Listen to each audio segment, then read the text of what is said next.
नमस्ते Bharat, WH news digital में आपका स्वागत है। मैं हूं विजय खौसे। आज के खबर के प्रायोजक है एश इलेक्ट्रॉनिक्स एंड फर्नीचर, वाड़ी, नागपुर। हम रहते हैं खबरों के आगे, खबरों के पीछे। खबर छुपाते नहीं, दिखाते हैं। राजनीति हो या सामाजिक, क्राइम हो या भ्रष्टाचार की, अन्याय हो या अत्याचार की, हम देते हैं निडरता से खबर को महत्व। आप भी खबर को महत्व देकर हमारे चैनल को सब्सक्राइब करें, विज्ञापन देकर हमें मदद करें। आइए सुनते हैं आज की पत्रकार परिषद। आप सबको पता है कि नागपुर ये एक शांति की भूमि है। यहाँ पे दीक्षा भूमि है। यहाँ पे परम पूज्य बाबा साहेब अम्बेडकर ने 1956 में धम्म दीक्षा ली थी। धम्म मतलब ये एक शांति का होता है किसी भी समाज के ऊपर या किसी भी व्यक्ति के ऊपर, तो किसी को भी हिंसा करने का अधिकार इस देश का संविधान नहीं देता। तो सबसे पहले माननीय श्रद्धेय बाबा साहेब अम्बेडकर और हमारे शहर अध्यक्ष माननीय रविभाऊ शेंडे। रविभाऊ आज यहाँ पे उपस्थित नहीं है क्योंकि वो कई काम से अटके हुए हैं, इसीलिए उन्होंने जवाबदारी जो है ये हमको दी है इस प्रेस कॉन्फ्रेंस की। अब मुद्दे की बात यह है कि नागपुर को जिस तरीके से कलंकित किया गया, उस वक्त, उस दिन, उस रात में मैं खुद आप पत्रकार बंधुओं के साथ, बहुत सारे लोगों ने मुझे वहां पे देखा, मैं उनके साथ उस दिन ग्राउंड पे था। मैंने देखा कि किस तरीके से आम जनता को तकलीफ दी गई। हम लोगों ने देखा कि किस तरीके से पुलिस के ऊपर मारहान हुई। हमने देखा कि किस तरीके से कुछ लोगों ने वहां पे जाड़पोड़ की, और इसका खुला निषेध जो है वंचित बहुजन आघाड़ी ये करता है। और स्वयं हम लोगों ने वहां पे एक लाइव भी, इंस्टाग्राम पे एक लाइव और फेसबुक पे एक लाइव किया था, जहां पे हमने अपील की थी कि शांति बनाए रखे और आगजनी और किसी भी जो दंगा हुआ है वो दंगा इसके बाद ना हो, क्योंकि दंगे में कोई जात धर्म नहीं होती दंगाइयों की। दंगा करने वाला ये देशद्रोही होता है, ये संविधान द्रोही होता है, ये हमको मान के चलना है। अब आज की जो प्रेस कॉन्फ्रेंस की गई, इसका उद्देश्य यही था कि कुछ दिनों से हम लोगों ने दोनों पक्षों के जितने भी विक्टिम्स हैं उनसे हमने मिलने की कोशिश की, उनसे हम लोग मिले भी। और कल बकायदा ऐसे कुछ विक्टिम्स हैं जिनका पिछला नाम, उनके नाम के पीछे क्या लगता है, ये पिछला नाम चेक करके पुलिस द्वारा, नागपुर पुलिस द्वारा उनको जबरन सिर्फ शक के आधार पे उनको घर से उठाया गया, और घर से उठाने के बाद उनको बेदम मारा गया। और इतना ब्रूटल पे पुलिस एट्रोसिटी हुई है कि किसी का हाथ टूट गया, किसी का पैर टूट गया, और किसी को इतना मानसिक तौर पे उनको इतना प्रताड़ित किया गया उनके परिवारजनों के सामने कि वो आज यहाँ पे आने वाले थे हमारे साथ। जैसे आपको प्रेस इनविटेशन में आपको जब कहा गया कि एक विक्टिम है, वो खुद आके बोलने के लिए तैयार है, लेकिन हमारे पुलिस वाले इतने सजग है कि थोड़ी देर पहले जब मैं यहाँ पे आ रहा था तो मैं लेट इसीलिए हुआ कि मेरे घर पे कुछ पुलिस वाले गए थे। इसका रीजन मेरे को नहीं पता। बिना नोटिस के, बिना संविधान के आप लोग कैसी भी कार्रवाई कर रहे हो। और उसके बाद थोड़ी देर पहले मेरे को उसी विक्टिम का कॉल आया और उसने कहा कि सर मुझे खतरा है, मैं आगे नहीं आ सकता। मैंने अगर वो आई विटनेस और उसके साथ साथ सिर्फ डोबी बस्ती नहीं, सिर्फ मोमिनपुरा नहीं, सिर्फ हंसापुरी नहीं, ये पूरे के पूरे सेंट्रल नागपुर में जितने भी लोग थे जिन्होंने ये सब देखा, या जिनको उनके आधार पे, उनके पिछले नाम के आधार पे जिनको उठाया गया, वो आके बात करने के लिए तैयार थे कि हमको किस तरीके से बिना नोटिस दिए या बिना कोई कार्रवाई किए हमको घर से उठा के बेदम मारा गया। और हमको 14 घंटे 18 घंटे मारने के बाद, जानवरों को जैसे हमको मारने के बाद हमको छोड़ दिया गया, ये बोल के कि तुम लोग बेगुनाह हो। तो ये परिस्थिति आज नागपुर में है कि कोई अपनी आवाज बुलंद करना चाहता है, कोई अपनी कंप्लेंट फाइल करना चाहता है, तो भी वो आगे से आके बात नहीं करना चाहता। हम खुद एक, मतलब इतने बड़े पक्ष के हम छोटे से कार्यकर्ता है, अगर हमारे ऊपर भी प्रेस कॉन्फ्रेंस, ये कोई मतलब ये कोई आंदोलन तो है नहीं, यहाँ पे भी अगर आईबी की पुलिस वालों की नजर है तो आप समझिए उस दिन ये जो दंगल घटी उसमें भी आईबी की और पुलिस वालों की नजर थी। दे दीजिए आप सबको।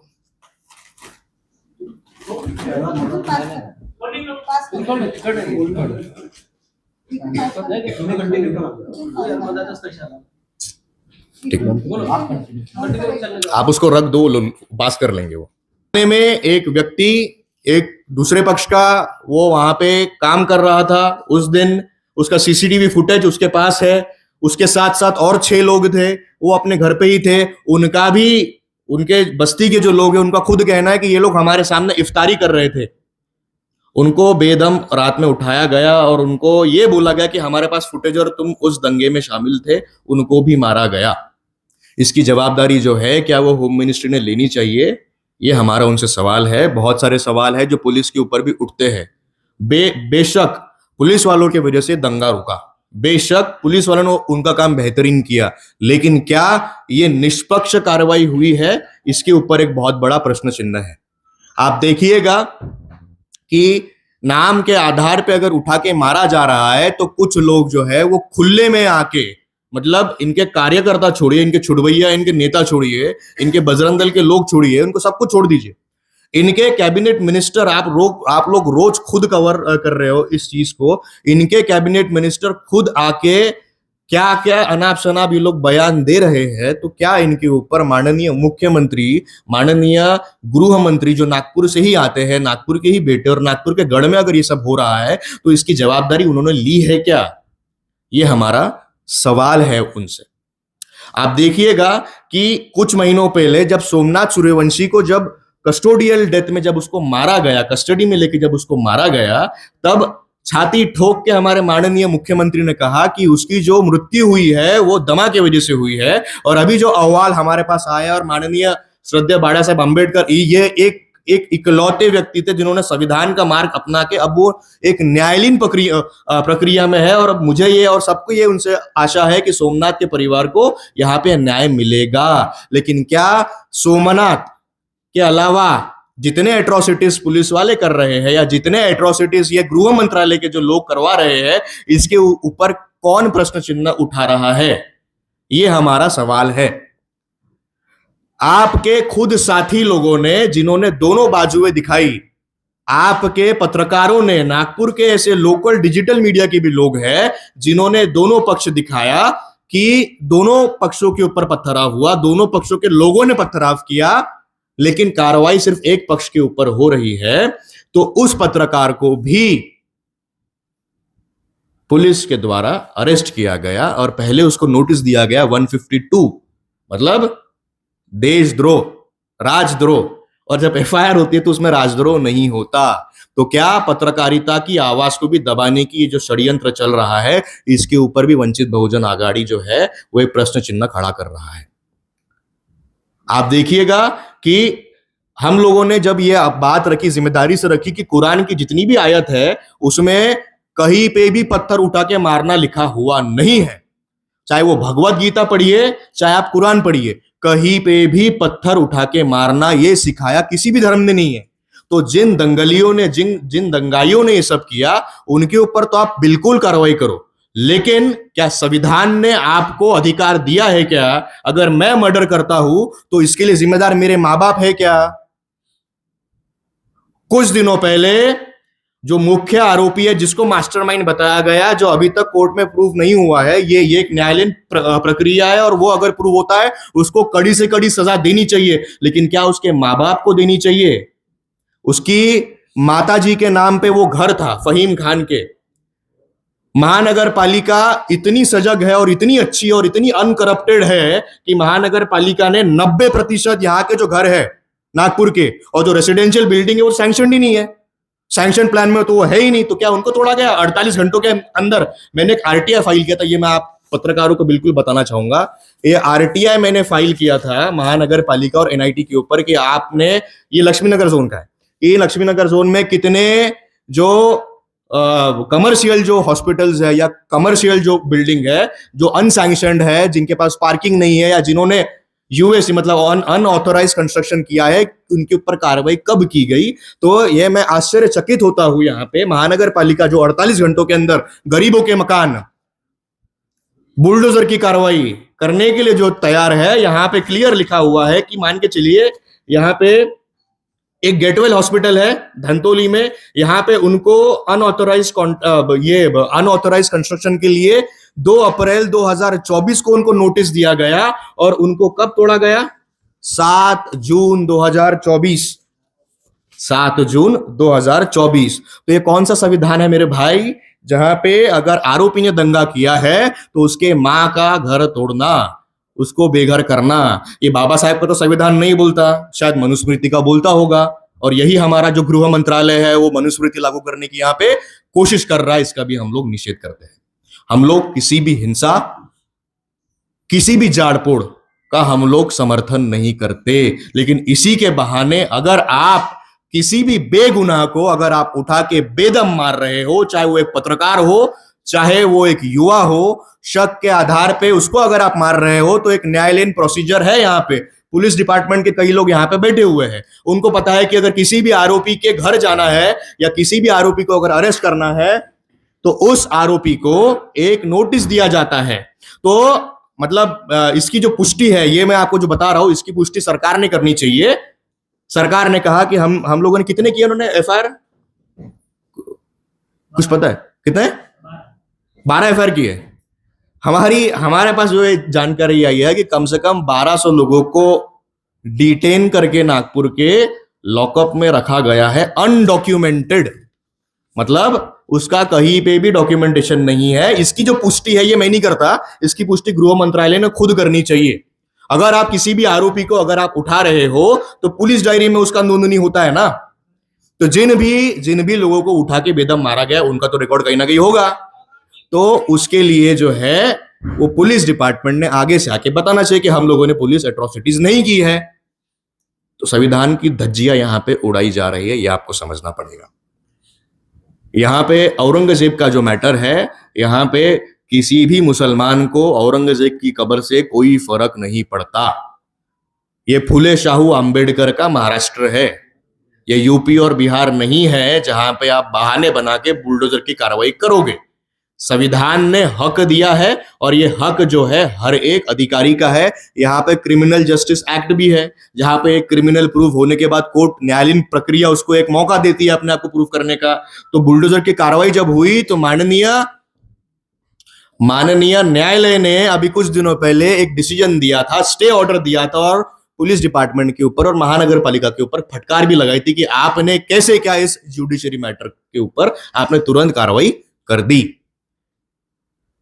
Chief Justice of India Gavai साहब ने भी सुप्रीम कोर्ट का एक बहुत बड़ा वर्डिक्ट है, और वर्डिक्ट जब भी आता है सुप्रीम कोर्ट का, ये एक कानून बन जाता है। उसमें उन्होंने कहा कि अगर अनऑथोराइज कंस्ट्रक्शन कहीं पे भी है, इलीगल कंस्ट्रक्शन अगर कहीं पे भी है, तो उनको नोटिस भेजा के 15 दिन की कार्रवाई का उनको एक लेटर देना पड़ता है। तो क्या ये प्रोसेस फॉलो हुई क्या? और प्रोसेस से ही संविधान बनता है, ये आप सबको समझना पड़ेगा। 4 स्तंभ है इस देश में, डेमोक्रेसी के चारों स्तंभ को हिला दिया गया है। इनको इतना बेदम मारा गया कि वो लोग आगे से आके बात करने को तैयार नहीं है। अब गलती इसमें हमारे माननीय मुख्यमंत्री की तो है नहीं, क्योंकि माननीय मुख्यमंत्री को डिपार्टमेंट जो बताता है, माननीय मुख्यमंत्री छाती ठोक के विधान भवन में आके ये सारी बातें कहते हैं कि सोमनाथ सूर्यवंशी की जो हत्या नहीं हुई थी, उनका दमा की वजह से उसकी मौत हुई थी, और बाद में पता चलता है कि पुलिस वालों ने उसको बेदम मारा। पुलिस वालों से हमारा कोई बैर नहीं है, वो भी अपनी ड्यूटी कर रहे हैं, लेकिन क्या मंत्रालय उनको काम नहीं करने दे रहा? रविंद्र सिंघल साहब का आप इतिहास उठा के देख लीजिए, बहुत ही सजग और बहुत ही काबिल कमिश्नर रहे हैं वो, आईपीएस रहे हैं वो। तो इतनी बड़ी भूल, यहाँ पे ये लोग कह रहे हैं कि इंटेलिजेंस ब्यूरो फेलियर नहीं था। अरे भाई, 20 तारीख को हमारा शांति मोर्चा था, दीक्षा भूमि से लेकर संविधान चौक तक का बौद्ध गया को बचाने के लिए एक शांति मार्च था, उसको रोका गया नोटिस देके कि नागपुर में लॉ एंड ऑर्डर की सिचुएशन है। प्रेस कॉन्फ्रेंस लेने के लिए मुझे तक का बोला गया कि यहाँ पे लॉ एंड ऑर्डर की भैया सिचुएशन है। तो क्या उस दिन जब वो बोला जा रहा है, वो वीडियो जब डीसीपी लोग कह रहे हैं कि वो वीडियो को डॉक्टर करके, मतलब एडिट करके वायरल किया गया और उसकी वजह से दंगा हुआ, तो ये जो सजग हमारी जो पुलिस डिपार्टमेंट है, जो काबिल हमारा जो पुलिस डिपार्टमेंट है, क्या इनको ये पता नहीं था कि इतना बड़ा दंगा हो सकता है, क्या इनके ऊपर कोई कार्रवाई नहीं की गई? फहीम खान अगर हिस्ट्री शीटर है, फहीम खान के ऊपर अगर पहले से बहुत सारे क्रिमिनल कॉन्स्पिरेसी के अगर कलम अगर लगी हुई है, तो क्या इसके ऊपर कार्रवाई की गई? क्या ये हमारा एक सवाल है। और कार्रवाई अगर की है तो इतना बड़ा दंगा क्यों हुआ? इसके ऊपर माननीय गृह मंत्री और माननीय मुख्यमंत्री श्री देवेंद्र जी फडणवीस, इन्होंने इसके ऊपर अपनी बात रखनी चाहिए। मुझे शर्म आती है। पहले मैं बहुत प्राउड फील करता हूं कि नागपुर में तीसरी बार कोई नागपुर का कोई व्यक्ति है जिसने दूसरी बार पूरा का पूरा अभी कार्यकाल वो पूरा करने वाले हैं, और एक बार वो मुख्यमंत्री उप मुख्यमंत्री जो है वो बनते बनते उस समय रह गए। लेकिन मुझे इसी बात पे शर्म आती कि उसी चौक चौराहे पे खड़े रह के इनके छुड़भैया नेते खड़े रह के आपके मीडिया वालों को, मैं वो वीडियो आपको दिखा देता हूं। छुड़भैया नेते अगर कह रहे हैं कि किसके बाप को ठंड लग रही है, मजार पे क्यों आप चादर चढ़ा रहे हो, मुल्ला जी की बिरयानी मत खाओ, ऐसे अगर वक्तव्य किए जा रहे हैं तो पुलिस डिपार्टमेंट कर क्या रहा है? कुछ लोग अगर पुलिस डिपार्टमेंट का, तो मैं उनसे पूछना चाहूंगा कि आप लोगों ने उनके ऊपर कार्रवाई की क्या? वीडियो अगर मैं आपको देखना तो मैं बिल्कुल दिखा सकता हूं, आप ये वीडियो खुद सुन लीजिए। मागणी मी सांगतो ना, बघायचं का तुम्हाला? सांगून देतो, हे बघा। मजारों पे चादर चढ़ाते हो, किसकी बात को ठंड लगता है? जरा मुझे बताओ, किसके बात को ठंड लगता है? बहुत जरूरी है आज हिंदू को जागना। जिस आप संख्या में खड़े हो, कल भी एक दूसरे की ताकत बन के खड़े रहना। इस चौक पे जब कोई जिहादी अपने भाई को मारे तो उससे कंधा मिला के खड़े रहना, और उसके आगे तो आने वाले समय में कटना पड़ेगा या कटवाना पड़ेगा, इन दो चीजों के लिए तैयार रहना। भाई संविधान से देश चलता है क्या? पहले मेरे को ये पूछना है। संविधान से देश चल रहा है कि आपकी मनुस्मृति से चल रहा है? कार्रवाई सब पे होनी चाहिए ना। जिन्होंने उठाया तो उनको तो बहुत बेदम मारना चाहिए, और मारे भी है। उनके ऊपर आप जो एक्ट लगा सकते वो लगाओ, लेकिन इस तरीके से गृह मंत्रालय के गढ़ में अगर कोई ये सारे वक्तव्य कर रहा है, इनके ऊपर क्या कार्रवाई करनी चाहिए, ये आप ज्यादा बेटर हो। ऐसे में भी नीतीश राणे का भी, लेकिन वो आप लोगों ने चलाया है, आपकी मीडिया से मैंने देखा वो चीज, वो भी कैसे कैसे वक्तव्य दे रहे हैं। तो क्या इस देश में सबसे पहले ये हमको पूछना है कि ये देश संविधान से चलता है क्या? और अगर चलता है तो हम न्याय की मांग करते हैं उन पहले पक्ष से भी जिनका नुकसान किया गया, पहले पक्ष से भी, मतलब पहले पक्ष के लिए भी हम लोग न्याय की मांग करते हैं, निष्पक्षता की मांग करते हैं, और उनको जो भी मुआवजा है वो सरकार ने बिल्कुल देना चाहिए। और इसके ऊपर ये घटना नागपुर में ना हो, इसकी दक्षता जो है वो पुलिस डिपार्टमेंट ने लेनी चाहिए। लेकिन पैरेलली जो है, जिनका लास्ट नेम चेक करके एट्रोसिटीज की जा रही है, उनके ऊपर भी उनके समाज के लोग ही बात करने को तैयार नहीं है, क्योंकि वो भी इतने डरे हुए हैं। एक प्रेस कॉन्फ्रेंस ली गई यहां पे उनके लीडर द्वारा, उसके बाद क्या हुआ वो किसी को नहीं पता। तो मेरी आप सबसे यही दरख्वास्त है कि नागपुर और ये देश चलता है संविधान से।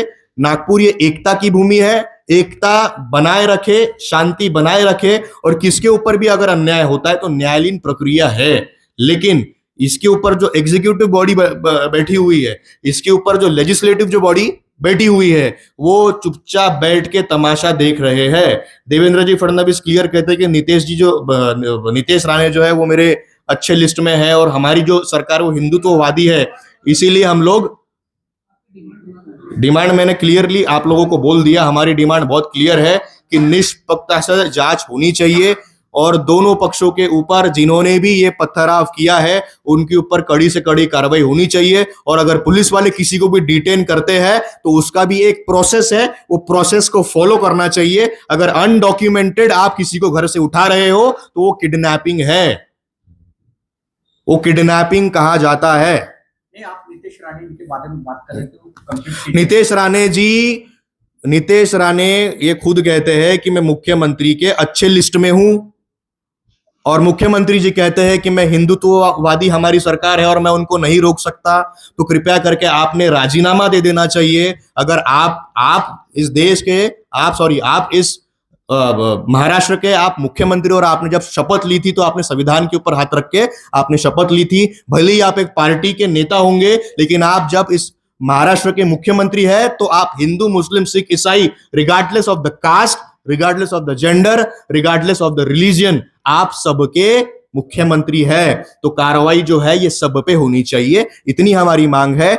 इस देश में शांति ये बनाए रखिए। बुद्ध की भूमि है, बाबा साहेब अंबेडकर का संविधान से देश चलता है, तो कृपया करके जो है वो शांति बनाए रखने की मांग करिए। और आप खुद, आप बहुत वरिष्ठ पत्रकार हैं, इतने साल से आप पत्रकारिता कर रहे हैं, कुछ न्यूज चैनल और कुछ सोशल मीडिया इन्फ्लुएंसर खुले में ये बात डाल रहे हैं, उनके ऊपर कार्रवाई नहीं होती, एक पक्ष द्वारा उनके ऊपर कार्रवाई नहीं होती। और आप ही के साथी पत्रकार जो है वो अगर किसी का बाइट, अगर आपने मेरी बाइट ले ली, आपने मेरी बाइट ले ली और मुझे अगर मास्टरमाइंड करार दे दिएगा, तो आपका इसमें कोई लुकआउट नहीं है, आप पत्रकार हो, आपको भी अरेस्ट किया वहां पे जाता, तो ये कौन सा संविधान है, ये हमको नहीं समझ में आ रहा है। तो इसके ऊपर कृपया करके पत्रकारों ने भी अपनी बाजू रखनी चाहिए, यही हमारा कहना है। ये अभी जो वीडियो आपने बताया ये किस नेता का है, कहाँ का है? ये बजरंग दल के कुछ नेताओं का है। क्या नाम है? नाम क्या है उनका? इनका, और क्या कार्रवाई की मांग है? इनके ऊपर बिल्कुल जो, देखिए क्या है वहां पे, क्या कहा जा रहा है, आप एक पैटर्न को आप समझिए। वहां पे क्या हो, कुछ प्रॉब्लम है क्या? हाँ, वहां पे क्लियरली पुलिस डिपार्टमेंट द्वारा क्या कहा जा रहा है, वहां पे चादर नहीं जलाई गई, मैटर दोपहर तक का शांत हो गया था और शाम को यह मैटर भड़का। बराबर उसके पहले का पैटर्न आपने कभी देखा है क्या? क्या पुलिस वालों ने इसके ऊपर कोई कार्रवाई की है क्या?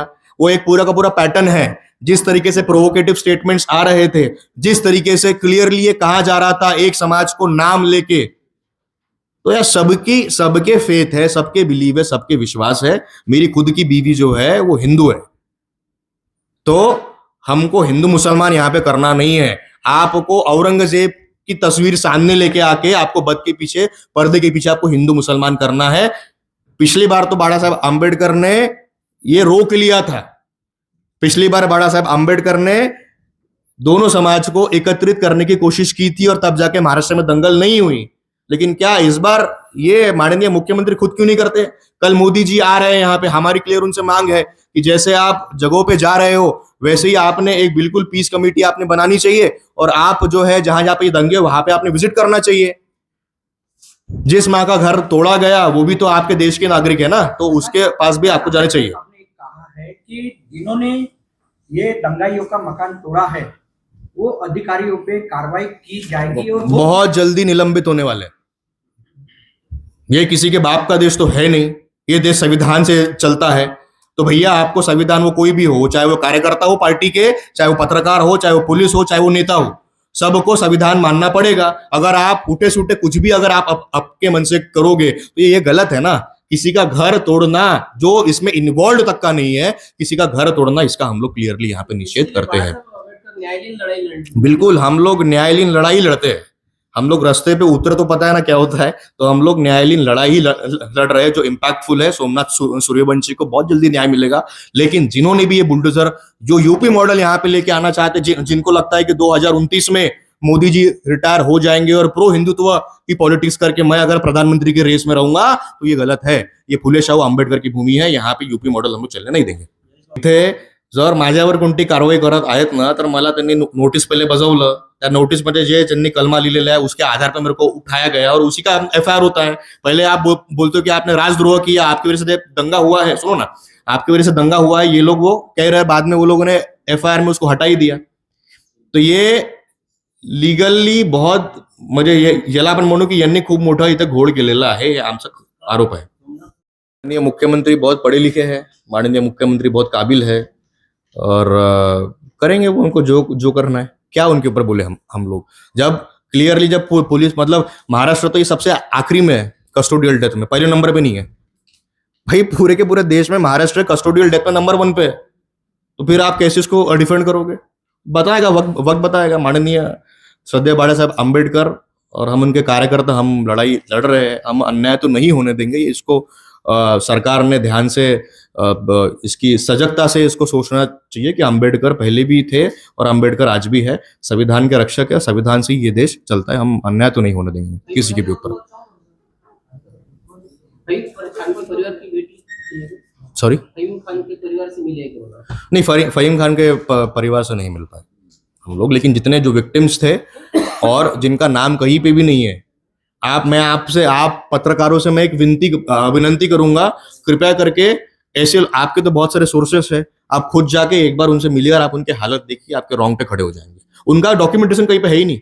यश गावरखेड्याला नोटीस बजावून अरेस्ट केलं, याचं डॉक्युमेंटेशन जर नसेल तर यश गावरखेड्याचा अरेस्ट जो आहे तो इलिगल आहे, अनकॉन्स्टिट्युशनल आहे.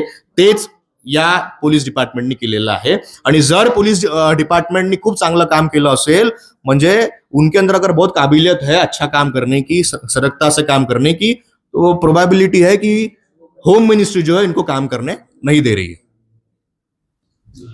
इसमें एक आखिरी चीज मैं बोलना चाहूंगा कि इरफान अंसारी की मृत्यु अनफॉर्चुनेटली हो गई है और उसके भाई का स्टेटमेंट आप सब लोगों ने कवर भी किया और आप सब लोगों ने चलाया भी है. उसके भाई ने क्लियर कहा कि मॉब ने हत्या की है. तो क्या ये मर्डर केस है, ये मॉब लिंचिंग का केस है? इसके ऊपर भी हमारा एक सवाल है. तो इसकी जितनी बातें हम लोगों ने आपसे कही है इस प्रेस कॉन्फ्रेंस में, जिम्मेदारी से कही है. और यही जो बात है, इसका डेप्यूटेशन हम लोग बहुत जल्दी जो है वो माननीय मुख्यमंत्री को भी देने वाले हैं और यहाँ का जो एडमिनिस्ट्रेशन है उनको भी देने वाले हैं. क्योंकि अगर एक बार कोई ब्रिज गिर गया तो आप सबके ऊपर कार्रवाई करते हो. यहाँ पे जब यहाँ पे इतना बड़ा हत्याकांड भी होता है, यहाँ पे इतना बड़ा दंगल भी होती है, कितने पुलिस वालों को निलंबित किया गया, ये आपको मुझे मतलब ये मेरा सवाल है इस डिपार्टमेंट से. बस इतना ही. देखो, इरफान अंसारी की मौत इस मैटर में हो गई है. जो टैक्स के लिए निकला था इस तरह की बात सारे अखबार बिल्कुल सही है. उसके घर के लोगों का भी कहना है. लेकिन कुछ लोग बोल रहे हैं, बीजेपी के कार्यकर्ता है, बजरंग दल से रिलेटेड लोग बोल रहे हैं कि वो उस दंगे में शामिल था. आपने इस बारे में बीजेपी के कार्यकर्ताओं ने और बजरंग दल के कार्यकर्ताओं ने ठेका लेकर रखा है क्या? अरे ये मैं क्या बोल रहा हूँ, देश चलता संविधान से. वहां पे आई विटनेस था, उसने कहा कि एक मॉब आया, मेरा भाई जा, उसके पास टिकट मिली है. अब वो चार्जशीट अभी क्या पुलिस वाले करेंगे, वो तो मतलब क्या है, अब सब कुछ उनका ही है ना. तो इनके बारे में बात कौन करेगा? मॉब लिंचिंग अगर हो रही है तो वो मॉब लिंचिंग का कायदा है उसके लिए प्रॉपरली, वो मर्डर नहीं है. तो फिर 2 लोगों को सिर्फ अरेस्ट किया जाता है, यहाँ पे ये वाला कौन सी बात है? यहाँ पे एक मॉब था, कम से कम 20 लोग उसमें होंगे, कम से कम 10 लोग उसमें होंगे, तो उनके ऊपर भी अरेस्ट होना चाहिए. यही हमारी मांग है. दोस्तों, खबर देखने के लिए आपका शुक्रिया. आज के लिए बस इतना ही. फिर मिलेंगे नए खबर के साथ. तो बने रहिए WH न्यूज के साथ. चैनल को लाइक करें, सब्सक्राइब करें, फेसबुक इंस्टाग्राम पर फॉलो करें, विज्ञापन देकर हमें आर्थिक मदद करें. धन्यवाद.